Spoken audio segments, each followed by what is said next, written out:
Welcome, ladies and gents. Chris Andre here. You can find me at BetBoxing on Twitter, or of course you can subscribe to the channel Let's Talk Boxing. I've just uploaded a video doing a technical breakdown, a preview of Artur Beterbiev and Marcus Browne. Check out that video. Let me know what you think, your predictions for the light heavyweight title fight.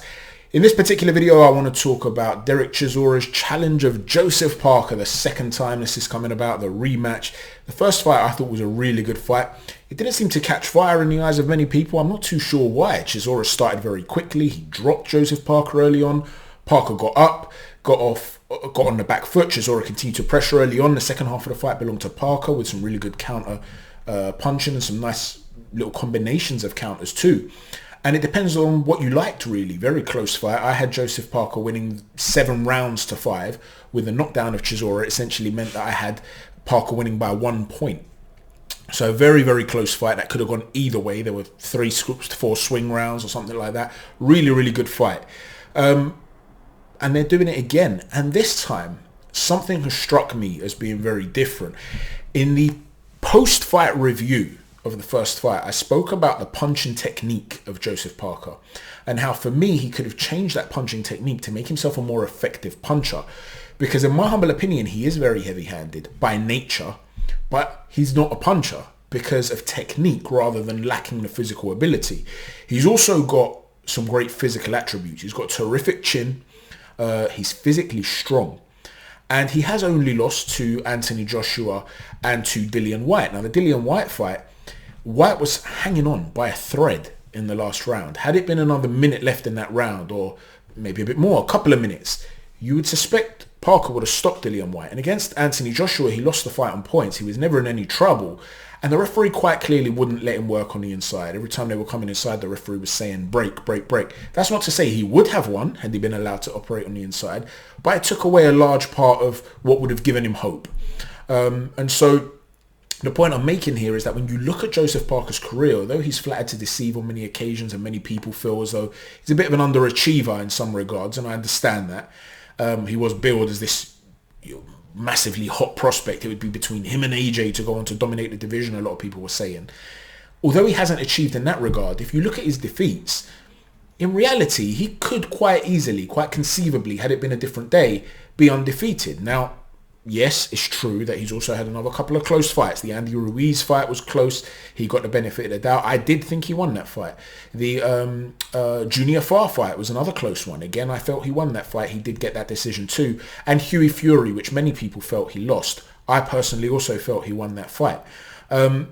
So Joseph Parker is one of those guys who almost fights at the level that he's at. You know, he can put in a performance sometimes where you're thinking, Joe, come on, man, like, show a bit more still. You know, it's not that he's not got heart, because he doesn't jack it in. When he's hurt, he goes down, he'll get up, he'll keep fighting, but there's a meanness that's lacking. And you know, I really hate the term, this particular fight is too nice to be a boxer. I hate that term. I hate it.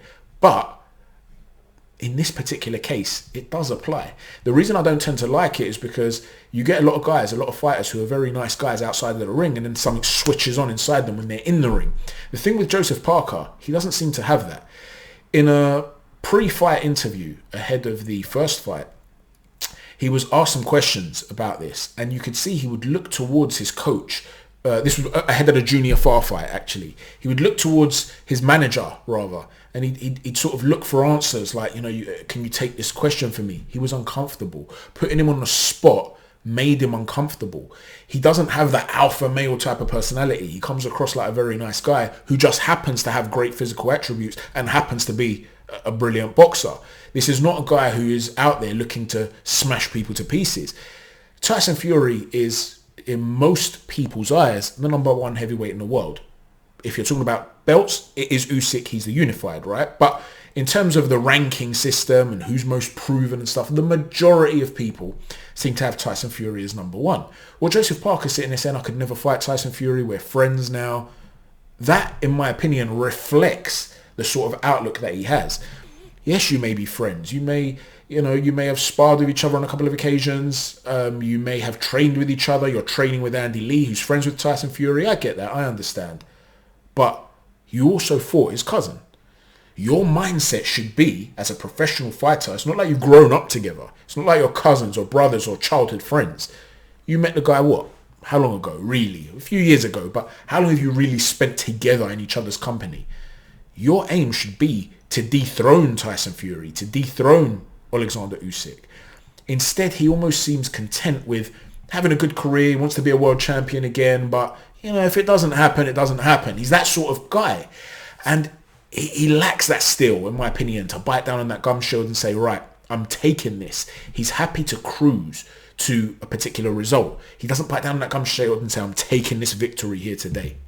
And I think that's one of the problems with Parker. Now, Chisora is the complete opposite. He does not have the natural talent of Joseph Parker.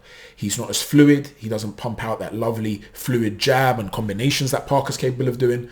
But he's going to walk you down and he's going to look to take your head off. Now, he's got very fast feet for a man of his size. He's underrated in terms of his foot speed, and he applies incessant pressure. And he comes in often behind a cross-arm guard. Other times, he won't have a cross-arm guard. His hands will be a more traditional sort of guard, but he's bobbing side to side. He's trying to perplex you to bypass that first phase of attack, to come inside, and then he's going to let go of these winging shots to the head and to the body, left and right hooks. He's predominantly a hooker. He can on occasion try to jab his way in, but generally speaking, he's a hooker. Now, he's a very effective, heavy-handed hooker, a very strong guy. And one of the things that Joseph Parker did on a couple of occasions in the first fight, when he'd back up onto the ropes, he'd back up and he's almost upright. The problem with backing up onto the ropes when you're upright is that there's nowhere left to go, especially if the ropes aren't lax. And if they are lax and you lean back, you're not really in a position to come back with anything. So what you'll see a lot of fighters do, guys like Canelo Alvarez, a number of different fighters really, David Haye used to do this, when they back up in a crouch. Now, when you back up in a crouch and your bum is essentially hitting the ropes, you're leant forward. That way you can still turn upright and you've got space to retreat into. And you can then create more movement or pivot out, land a shot, pivot out and get out. With Chisora, that's difficult to do because the wide hooks don't just come to the head, they cup around your head and they cut off the trajectory of exit. And you saw even with a mover as skilled as Alexander Usyk, in the early rounds, he was struggling to cut out the corners without getting caught on his way out. So Chisora comes in hell for leather early on, really seeking to put it on you.